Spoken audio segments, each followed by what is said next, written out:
Graphical variation case 5।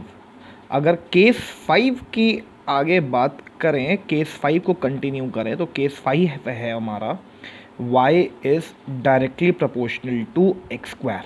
अगर y directly proportional to x square है तो प्रोपोर्शनैलिटी का साइन हटेगा, इक्वल टू का साइन आएगा, साथ में एक कांस्टेंट k मल्टीप्लाई होगा, तो y और x के बीच का ये इक्वेशन बन जाएगा। फिर बात आती है कि ग्राफ कैसे बनेगा, तो ग्राफ वही तरीका है कि रफ में आप x और y का टेबल बनाइए।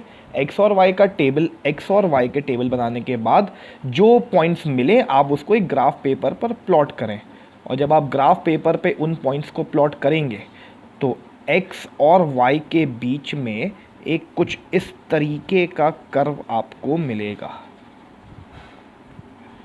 कुछ इस तरीके कर्व मिलेगा आपको, जो यहाँ से ओरिजिन से पास करेगा, और इस तरह के कर्व को हम लोग बोलते हैं पैराबोलिक शेप, पैराबोलिक कर्व। ये है पैराबोलिक कर्व। और इसके एग्जाम्पल्स जो हम लोगों ने इक्वेशन फॉर्म में पढ़े हुए हैं, जैसे सबसे पहले एग्जाम्पल मैं बात करूं, आपने एक बड़ी कॉमन सा इक्वेशन पढ़ा हुआ है, kinetic energy is equal to half mv²। अगर काइनेटिक एनर्जी और वेलोसिटी के बीच का अगर आपको रिलेशन बनाना है, कीपिंग हाफ और m एक कांस्टेंट है, तो अगर मैं आपसे कहूं कि ग्राफ बनाइए सिर्फ फर्स्ट क्वाड्रेंट में, only first quadrant, kinetic energy और वेलोसिटी के बीच का ग्राफ बनाइए, ओनली द फर्स्ट क्वाड्रेंट, तो पैराबोलिक शेप का ये फर्स्ट क्वाड्रेंट कुछ इस तरीके का दिखता है, तो इस तरीके से ये ग्राफ कुछ इस तरीके से बन जाएगा। वैसे ही एक और एग्जाम्पल अगर आपको याद हो, क्लास 11th में आपने एक और चीज़ पढ़ी हुई है, that potential energy of a spring is equal to half kx²। ये फॉर्मूला होता है potential energy of a spring का, where u is the potential energy, half is a constant और k है एक स्प्रिंग कांस्टेंट, और x की value होती है कितना आपने स्प्रिंग को स्ट्रेच या फिर कंप्रेस किया है अपनी मीन पोजीशन से। तो अब अगर ग्राफ बनाने को कहा जाए बिटवीन पोटेंशियल एनर्जी और x के बीच का, तो अगेन इसका ग्राफ कैसा रहेगा, कुछ ऐसा। अगर मैं सिर्फ फर्स्ट क्वाड्रेंट की बात करूं, हाँ अगर सेकेंड क्वाड्रेंट की बात करें तो ये ग्राफ एक कुछ इस तरीके से भी रहेगा, एक्सटेंड करेगा ही करेगा, इस तरीके से ये एक्सटेंड करेगा ही। तो अगर नेगेटिव x भी हो रहा है, अगर पॉसिबिलिटीज़ हैं, फिर अगर मैं आपसे एक और ग्राफ बनाने को कहूँ, एग्जाम्पल नंबर 3, मैं आपको ये ग्राफ दे रहा हूँ, आपने एक फॉर्मूला पढ़ा हुआ है, that power of a resistor is equal to P equal to I²R।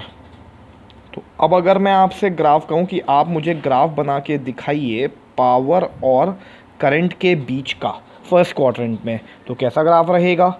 एक और एग्जांपल दे रहा हूँ मैं, ऐसा ही एक और फॉर्मूला है पावर का, P is equal to V²/R, keeping resistance constant in both the cases. तो अगर मैं आपसे यहाँ पे कहूँ कि पावर और वोल्टेज का ग्राफ बना के दिखाइए, पावर और वोल्टेज के बीच का ग्राफ बना के दिखाइए, तो कैसा ग्राफ रहेगा।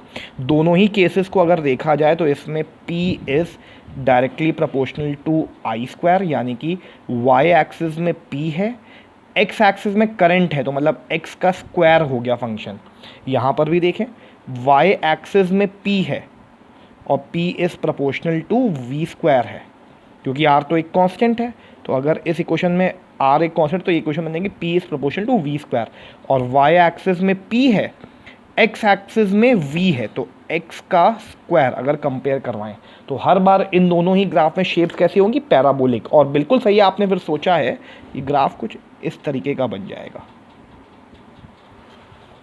इन ग्राफ का फर्स्ट क्वाड्रेंट का शेप कुछ ऐसा ही रहेगा। अब आप ये देख रहे हो, कभी मैं फर्स्ट क्वाड्रेंट बनाता हूँ, कभी मैं सेकंड और फर्स्ट दोनों ही क्वाड्रेंट बनाता हूँ, तो जनरली डिपेंड करता है, हम लोग को आंसर चाहिए तो फर्स्ट क्वाड्रेंट में हम लोग छोड़ सकते हैं, क्योंकि करंट अगर नेगेटिव नहीं है, करंट अगर सिर्फ पॉजिटिव है तो कुछ ग्राफ ऐसा ही बनेगा, वोल्टेज भी अगर सिर्फ पॉजिटिव ही है तो ग्राफ फर्स्ट क्वाड्रेंट में ही बनेगा।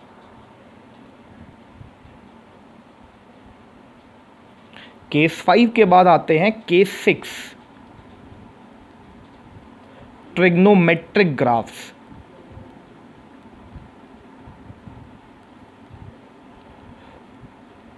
ट्रिग्नोमेट्रिक ग्राफ में बेसिकली साइन और कॉस के ग्राफ डिस्कस करेंगे, जो कि देखेंगे कैसे होते हैं साइन और कॉस के ग्राफ। अगर पहला इसमें केस देखें, अगर दिया हुआ है y is equal to sine x, अगर इसका ग्राफ आपको ड्रॉ करना है तो ग्राफ ड्रॉ करने के लिए वही एक सिंपल सा कॉन्सेप्ट कि y और x का एक टेबल हमको तैयार करना पड़ेगा। तो y और x के बीच में एक टेबल तैयार करते हैं। कुछ इस तरीके से हमने पॉइंट्स प्लॉट कर दिए x और y में। यहाँ हो गया x, यहाँ हो गया y, और x क्योंकि एक एंगल है तो एंगल मतलब यहाँ पे हो गया 0 डिग्री या फिर 0 रेडियंस। फिर x अगर रेडियंस में ही बात करें तो x की वैल्यू अगली ले ली सीधे π/2, फिर अगली वैल्यू ले ली पाई मीन्स 180 डिग्री, फिर ले लिया 3π/2 और फिर फाइनली ले लिया 2π। ट्रिग्नोमेट्रिक फंक्शंस की खास बात ये होती है कि 2π यानी कि 360 डिग्री के बाद वो अपने आप को फिर से रिपीट करते हैं। मैं लिख देता हूँ अगर कोई कंफ्यूजन हो, 0 का मतलब 0 डिग्री, π/2 का मतलब 90 डिग्री, पाई का मतलब 180 डिग्री, 3π/2 का मतलब हो गया 270 डिग्री और 2π का मतलब हो गया 360 डिग्री।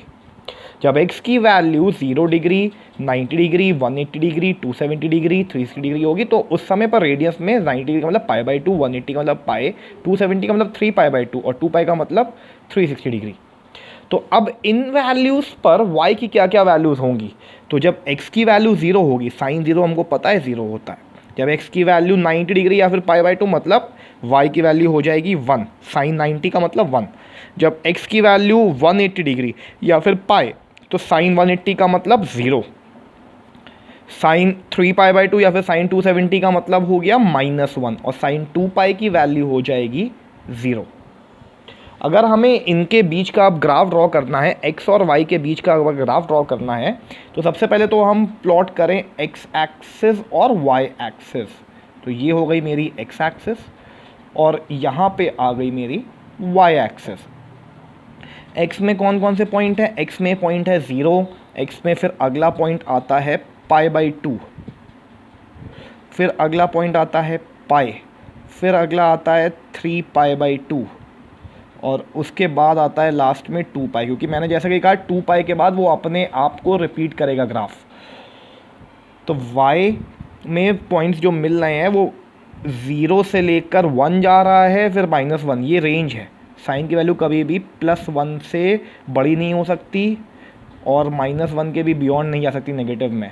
तो मैंने ऐसे ग्राफ को बनाने के लिए एक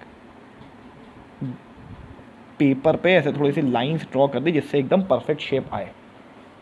तो अब मैंने पॉइंट्स प्लॉट की, जब x की वैल्यू 0 होगी तो y की वैल्यू भी 0 होगी, पहला पॉइंट मिला। जब x की वैल्यू π/2 होगी तो y की वैल्यू +1 है, तो ये पॉइंट मिल गया। जब x की वैल्यू पाई है तो y की वैल्यू 0, तो फिर ये वाला पॉइंट मिला। जब x की वैल्यू 3π/2 है तो y की वैल्यू -1 है, तो -1 मतलब ये वाला पॉइंट मिला। जब x की वैल्यू 2π है तो फिर y की वैल्यू 0, तो ये कुछ पॉइंट्स मिल रहे हैं। x की वैल्यू 0 तो y की वैल्यू भी 0, फिर x की वैल्यू π/2। इस बीच में कर्व बढ़ रहा है, कुछ इस तरीके से कर्व आया और उसके बाद अब कर्व नीचे डिक्रीज हो रहा है। साइन की वैल्यूज़ भी ऐसे ही वर्क करती हैं, फिर कुछ इस तरीके से ऐसे इंक्रीज़ कर रहा है और इस तरीके से चेंज हो रहा है कर्व। अगर सारे पॉइंट्स कर्व की फॉर्म में फ्री हैंड से जोड़ेंगे तो कुछ इस तरीके का कर्व आएगा और अगर कंटिन्यू करें तो आगे उसी शेप को फिर से कंटिन्यू करेगा अगर आगे भी बनाया होता। इस कर्व का नाम है साइनोसॉइडल कर्व, साइनोसॉइडल कर्व बोलते हैं। तो जैसे y equal to sine x है, अगर वैसे ही अब आपके लिए मैं एक और कर्व पूछ रहा हूँ आपसे, कह रहा हूँ कि y equal to sine x के बाद अगर मैं आपसे कहूँ कि y is equal to a sine x होगा तो इसका कर्व कैसा बन जाएगा। मीन्स साइन एक्स के साथ मैंने कुछ बाहर मल्टीप्लाई कर दिया है, a साइन एक्स का कर्व मुझे बनाना है। तो फिर से अगर आपको अभी थोड़ा सा दिक्कत है समझने में तो आप एक टेबल तैयार कर लीजिए। टेबल तैयार करेंगे, नहीं तो ज़रूरत नहीं है वैसे टेबल की, x और y के बीच में अगर आपने टेबल तैयार करनी है, अगर आपको समझ में आया कि हमसे कोई गलती ना हो तो टेबल तैयार कर लीजिए। x और y के बीच में डिफरेंट वैल्यूज़ प्लॉट कर दीजिए। डिफरेंट वैल्यूज़ प्लॉट करेंगे, 0, π/2, पाई, 3π/2 और फाइनली 2π। लेकिन अब जब वैल्यूज प्लॉट करेंगे तो जीरो, तो यहाँ पर x की वैल्यू जब जीरो है तो y की वैल्यू भी तब sine zero zero, zero into a zero. लेकिन अब π/2 पर जब x की वैल्यू जीरो है, x की वैल्यू जब π/2 है, x की वैल्यू π/2, साइन π/2 की वैल्यू होगी 1, लेकिन 1 इंटू ए यहाँ पर प्लस ए आ जाएगा।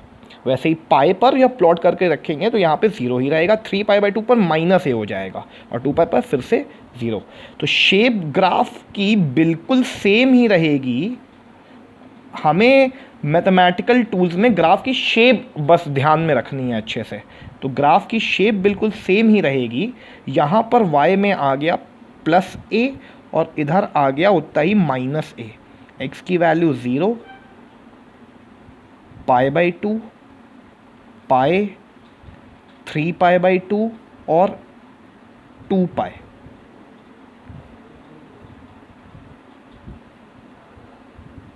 कुछ इस तरीके से कर्व की शेप मैंने ऐसे बनाई। और जब x की वैल्यू ज़ीरो है तो y की वैल्यू भी ज़ीरो है, π/2 पर प्लस a हो जा रही है, पाई पर ज़ीरो हो रही है, 3π/2 पर माइनस a हो जा रही है, 2π पर फिर से ज़ीरो। अगर सारे पॉइंट को जोड़ दें तो ये कर्व कुछ ऐसा, फिर 3π/2 पर कुछ ऐसा कर्व हम लोगों को मिलेगा अगर हम y equal to a sine x का ग्राफ बनाएं। y equal to a sine x के ग्राफ के बाद आगे बढ़ते हैं। अगर कोई और ग्राफ जैसे साइन हो गया, a साइन x हो गया, अब बात करते हैं cos x के ग्राफ के लिए। तो third case y is equal to cos x। तो y is equal to cos x। फिर से अगर अभी तक भी प्रॉब्लम है तो आप ये ड्रॉ कर लीजिए शेप, x और y के बीच में cos x ग्राफ। तो 0, π/2, पाई, 3π/2 और फाइनली 2π। अगर देखें ग्राफ में तो क्या रहेगा, जब x की वैल्यू 0 होगी तो y की वैल्यू, क्योंकि cos 0 की वैल्यू 1 होती है, जब x की वैल्यू π/2 यानी कि 90 डिग्री, तो cos 90 डिग्री या cos π/2 is 0। cos pi means -1, cos 3π/2 again 0, cos 2π फिर से 1। अब अगर ये ग्राफ ड्रॉ किया जाए कोऑर्डिनेट एक्सिस के बीच में, अगर ये ग्राफ ड्रॉ किया जाए तो ये हो गया x एक्सिस, यहाँ हो गया 0, यहाँ पे हो गया पॉजिटिव y, यहाँ पर हो गया नेगेटिव y। ये मिल गया हमको π/2, ये मिल गया उतने ही डिस्टेंस पर पाई, उतने ही और डिस्टेंस पर 3π/2 और उतने ही और डिस्टेंस पर 2π। यहाँ पे बोल दिया -1, यहाँ पे बोल दिया +1। और जिससे एक सिमेट्री आ जाए, ऐसे लाइंस खींच दी हमने उसी के पैरेलल। तो जब x की वैल्यू 0 है तो y की वैल्यू +1 है, जब x की वैल्यू π/2 है तो y की वैल्यू 0 है। तो पॉइंट्स मिलते जा रहे हैं। जब x की वैल्यू पाई है तो y की वैल्यू -1 है, तो ये वाला पॉइंट। जब x की वैल्यू 3π/2 तो y की वैल्यू 0, जब x की वैल्यू 2π तो y की वैल्यू +1। ऐसे डॉटेड लाइन से शो कर दे रहा हूँ। तो 1 से पहले वो 0 तक आया, 0 तक आने के बाद फिर वो -1 की तरफ बढ़ा, -1 के बाद फिर वो 0 की तरफ फिर से गया और उसके बाद फिर से +1। तो कुछ इस तरीके का ही कर्व है। तो ये cos का कर्व हो गया, y equal to cos x का कर्व हो गया। अब अगर मैं आपसे कहूँ fourth, y is equal to a cos x का कर्व बनाइए, तो y is equal to a cos x का कर्व कैसा बनेगा? अब आप बनाएंगे अपनी कॉपी में y और x के बीच में, सोचिएगा y और x के बीच में y equal to a cos x का curve, y equal to a cos x का कर्व बनाना है अब आपको। तो ये मैं वेरीफाई करने के लिए, मैं जानता हूँ वैसे तो आप बना लेंगे अपनी कॉपी में, फिर भी वेरीफाई करने के लिए मैं आपको बना दे रहा हूँ। बिल्कुल सेम ही रहेगा। आपको ये बात समझ में आ गई है, जहाँ पर +1 है बस वहाँ पर +a हो जाएगा, वहाँ पर -a हो जाएगा। यहाँ पर वही रहेगा π/2, पाई, 3π/2 2π। तो ये कुछ इस तरीके से डिक्रीज़ करेगा और फिर इंक्रीज़ करेगा, डिक्रीज़ करेगा और फिर यहाँ से इंक्रीज़ करने लग जाएगा और यहाँ पर आके एंड कर देगा। 2π के बाद फिर से ग्राफ ऐसे ही शो करेगा, ऐसे ही आगे बढ़ता रहेगा, कंटिन्यू करेगा, उन्हीं वैल्यूज़ को रिपीट करेगा, जो कि ट्रिग्नोमेट्री में हमेशा होता ही है। अब ट्रिग्नोमेट्रिक ग्राफ में तो बहुत सारे एग्जाम्पल्स हैं। एग्जाम्पल 1, अगर मैं आपको याद दिलाऊं क्लास 11 का सिंपल हार्मोनिक मोशन की इक्वेशन, तो वहाँ पे एक इक्वेशन थी y is equal to a sine omega t. y is equal to a sine omega t, ये एक इक्वेशन होती है सिंपल हार्मोनिक मोशन की। अगर अब मैं आपसे कहूँ कि मुझे ड्रॉ करके बताइए y और ओमेगा टी के बीच का कर्व, ये y और ये ओमेगा टी के बीच का कर्व, तो अपनी ज़रा कॉपीज़ में ड्रॉ करिए, पॉज कर दीजिए और अपनी कॉपी में ड्रॉ करिए और फिर ज़रा कंफर्म करिएगा। मैं बता देता हूँ कैसा कर्व रहेगा। तो ये कर्व रहेगा y equal to sine a sine omega t. अगर इसको कंपेयर करवा जाए तो ये बिल्कुल वैसे ही है, y एक्सिस में y, a और पूरा ओमेगा टी x एक्सिस में है, तो साइन एक तरीके से x, तो पूरा x जो है वो ओमेगा टी से कंपेयर हो रहा है। तो कर्व की शेप बिल्कुल वैसी ही रहेगी जैसे एक साइन का कर्व होता है, 0 π/2 π 3π/2 और फाइनली 2π। तो x की वैल्यू 0 तो y की वैल्यू भी 0, यानी कि ओमेगा टी की जब वैल्यू 0 तो y की वैल्यू भी 0। कुछ इस तरीके से बढ़ेगा आगे। और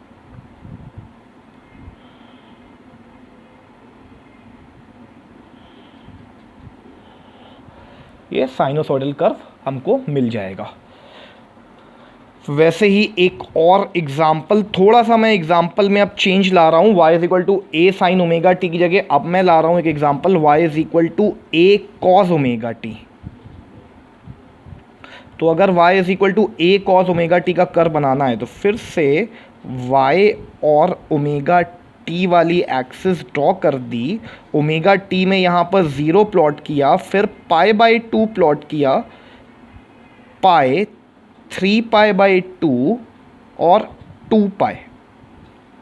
ऑब्वियसली यहाँ पर आएगा, जैसे यहाँ पर मैंने प्लस a और यहाँ पे माइनस a आएगा, बिल्कुल वैसे ही यहाँ पर भी प्लस a और माइनस a जो मैक्सिमम वैल्यूज़ होंगी, इनको एम्पलीट्यूड भी बोलते हैं, जो मैक्सिमम पॉसिबल वैल्यूज़ हैं। तो अब अगर मैं देखूँ ओमेगा टी की वैल्यू जब 0, ओमेगा टी की वैल्यू जब 0, तो ओमेगा टी 0 कॉस 0 की वैल्यू 1, 1 इंटू ए प्लस ए, तो ये पॉइंट हमको मिल गया। जब ओमेगा टी की वैल्यू π/2 यानी कि 90 डिग्री, कॉस π/2 मीन्स 0, 0 इंटू ए 0, तो ये कुछ कर्व इस तरीके से हमको मिलेगा यहाँ तक। फिर ओमेगा टी की वैल्यू जब पाए, जब ओमेगा टी की वैल्यू पाए तो इसका मतलब है कॉस पाए की value -1 into A minus a, तो ये वाला पॉइंट हमको मिल जाएगा और इसको आगे यूँ कंटिन्यू कर दिया। फिर जब कॉस की वैल्यू 3π/2 वो 0 हो जाएगी, 0 इंटू ए 0, तो इस तरीके से ये कर्व आगे कंटिन्यू होगा। और फाइनली जब कॉस 2π रखेंगे, यहाँ पर कॉस ऑफ ओमेगा टी है, तो ओमेगा टी वैल्यू जब 2π रखेंगे तो cos 2π is 1, 1 into a again plus a. कुछ ऐसा कर्व हमको दोबारा से मिल जाएगा। वैसे ही एक एग्जाम्पल और आपके लिए, एग्जाम्पल नंबर 3, लेकिन अब थोड़ा सा दिमाग लगाइएगा, थोड़ा सा मैंने चेंज कर दिया।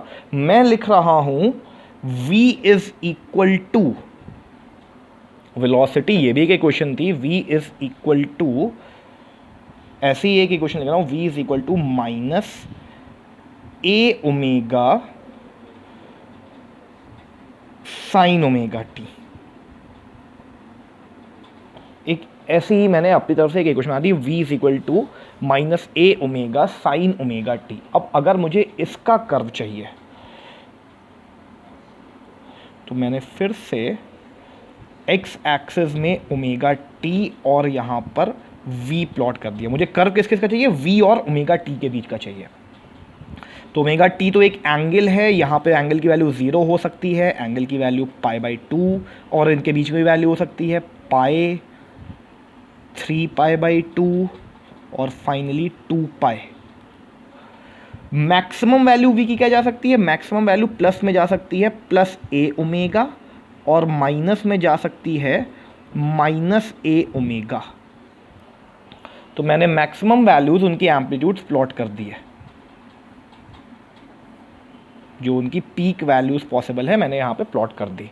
अब अगर मैं यहाँ पे रखूँ ओमेगा टी की वैल्यू 0, जब ओमेगा टी की वैल्यू 0 रखेंगे तो जरा देखते हैं वी में क्या रिलेशन आएगा। V is equal to minus a omega sine omega t. अगर ओमेगा टी 0 है तो साइन 0 की वैल्यू 0, 0 इंटू एनीथिंग इज 0। ये वाला पहला पॉइंट हमको मिला।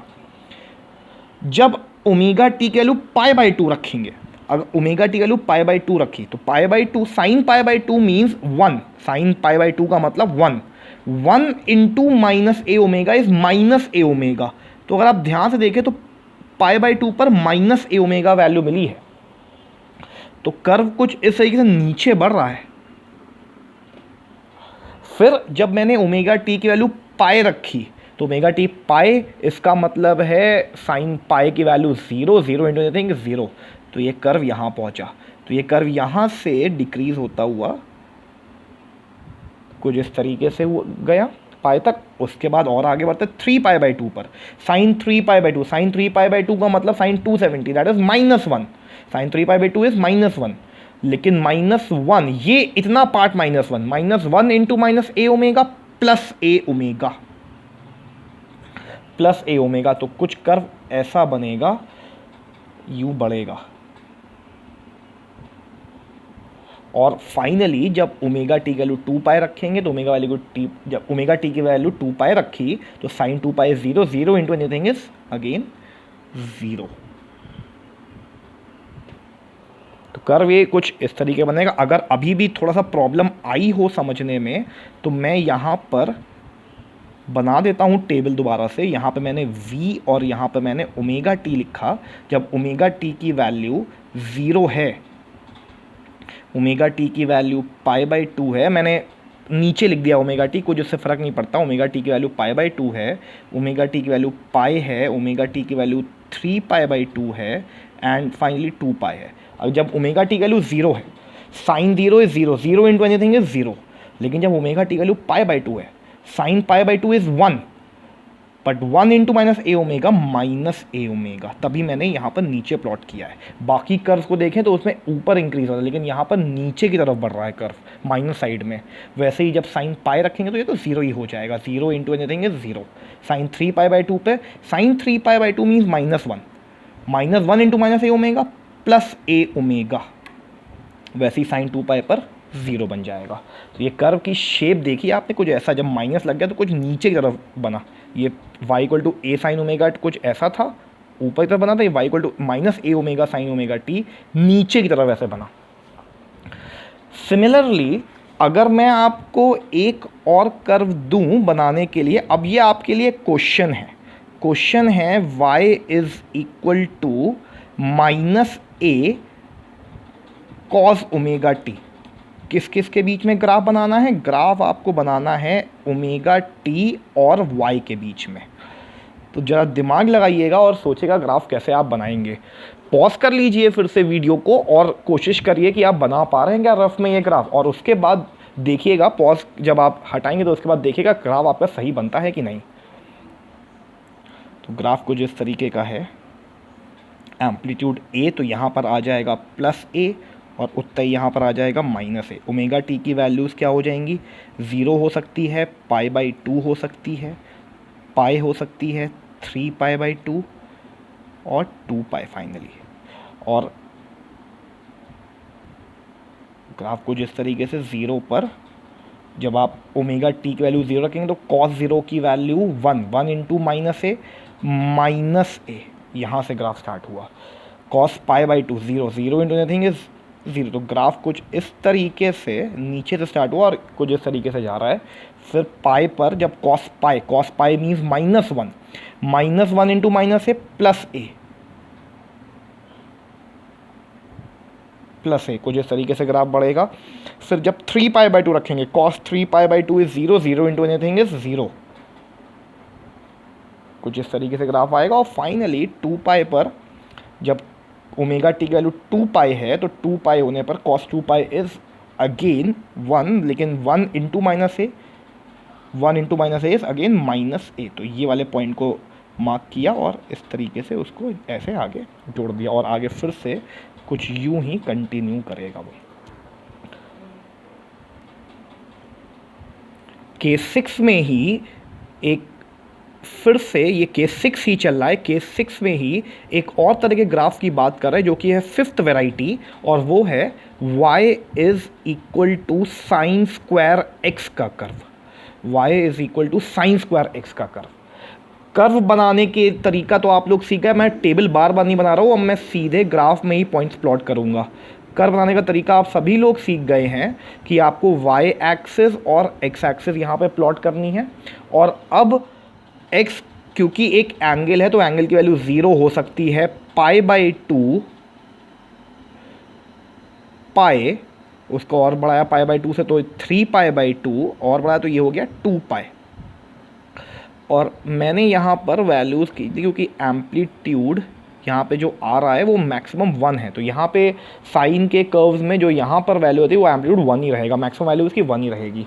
अब वैल्यूज़ पॉइंट्स प्लॉट करते हैं ग्राफ में। जो x की वैल्यू जब 0 होगी, जब x की वैल्यू 0 होगी तो देखते हैं y की वैल्यू क्या होगी। x की वैल्यू 0 तो साइन 0 इज 0, और 0 का स्क्वायर, मतलब इसका मतलब तो आपको ये पता ही है, इसका मतलब है y is equal to sine x का स्क्वायर।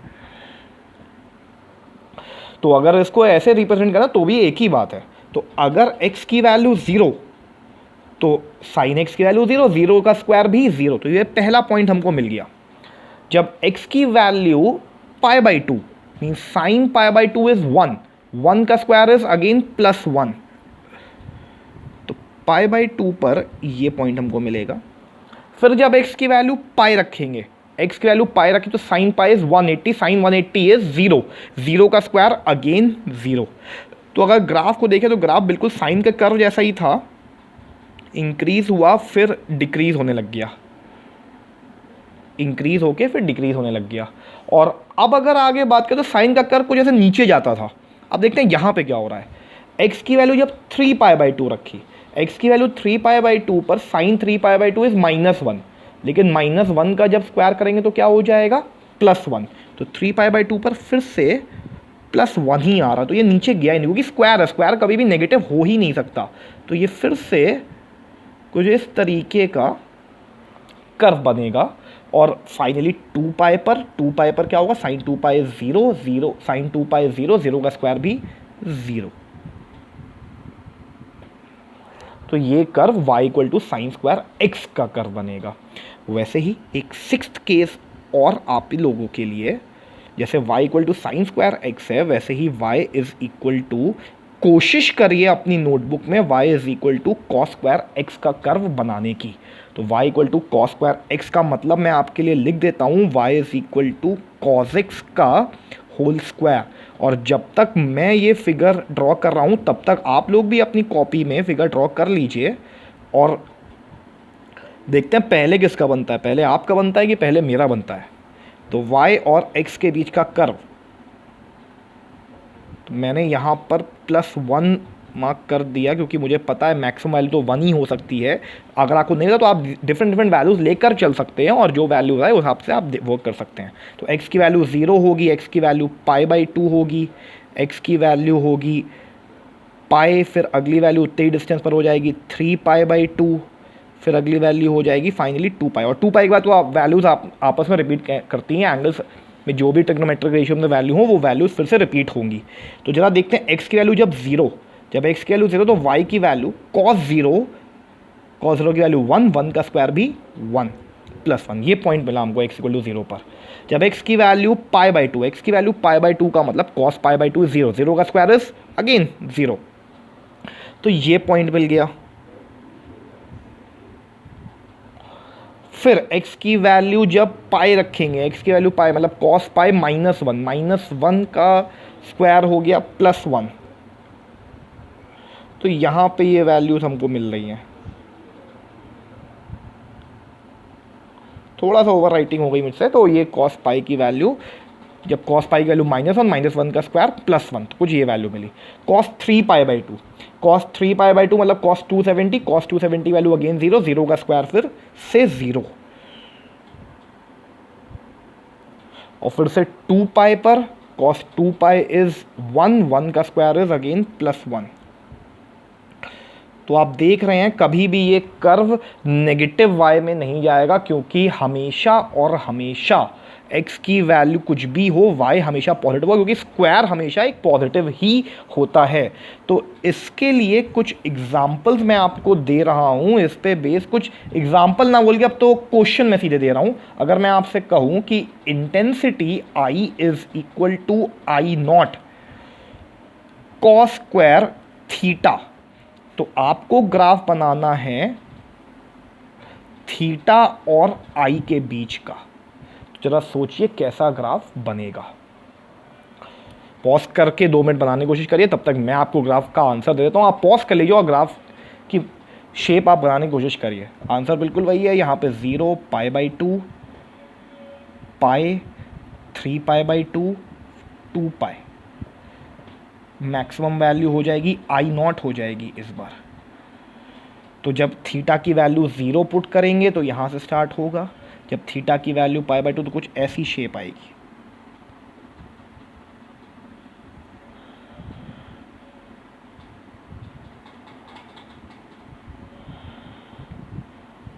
कुछ इस तरीके से हमको ये शेप देखने को मिलेगी। ऐसे ही एक और क्वेश्चन आपके लिए, क्वेश्चन है I is equal to I0 sine square theta. तो अब अगर मैं आपसे कहूं कि फिर से I और थीटा के बीच का कर्व बनाइए, तो शेप कैसी रहेगी? शेप रहेगी π/2 पाई, 3π/2, 2π, मैक्सिमम वैल्यू तो +I0 ही हो जाएगी। तो जब 0 पे थीटा की वैल्यू जब 0 होगी तो साइन 0 ही होगा, 0 का स्क्वायर भी 0 होगा, 0 × I0 0 ही होगा, लेकिन π/2 पर +I0 हो जाएगा। तो कर्व कुछ ऐसा जाएगा, पाई पर ये आते आते कुछ ऐसा हो जाएगा, 3π/2 पर फिर से मैक्सिमम हो जाएगा कुछ इस तरीके से, 2π पर फिर से 0 हो जाएगा। अगर आपने ये बिल्कुल सही बनाया है तो मतलब आपको ये लॉजिक समझ में आ गया है।